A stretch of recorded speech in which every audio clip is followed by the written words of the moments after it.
तपाईको सोच अनुसार तपाईको जीवन हुन्छ। मेरो पहिला एउटै मात्र सोचाइ आउँथ्यो, कहिले चाहिँ गएर ड्रग खाम, कहिले चाहिँ गएर गाँजा खाम, कहिले चाहिँ गएर सुई हानौँ। 24/7 एउटै मात्र सोचाइ आउँथ्यो, कहाँ छ कहाँ छ कहाँ छ, कोसँग छ, कसरी छ, कहिले किन्ने, कहिले खाने। Drugs drugs drug drug drug. तपाईँले नि अहिले मोमो सोचिबस्नु भयो भने नि तपाईँले घरमा गएर पिज्जा खाँदैन, मोमै खान्छ। It's so powerful. कतिले यहाँ भन्दा पनि खाइसक्नु भयो।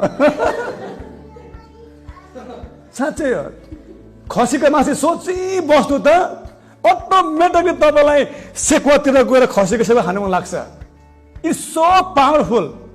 त्यसैले राम्रो कुरा सोच्नुहोस्, म धनी हुन्छु, म स्वस्थ हुन्छु, मेरो आफ्नै घर हुन्छ, मलाई परमेश्वरले चलाउँछ, म शेर हो, म टुप्पो हो, म अब्राहमको आशिष छ, मलाई मान्छेले मन पराउँछ, मलाई मान्छेले स्वीकार गर्छ, मेरो बुढाले पैसा कमाउँछ, म पनि कमाउँछु, मेरो छोराले कमाउँछ, मेरो इच्छा पुरा हुन्छ, मेरो चाहना पुरा हुन्छ, परमेश्वरले मलाई उचाल्नुहुन्छ।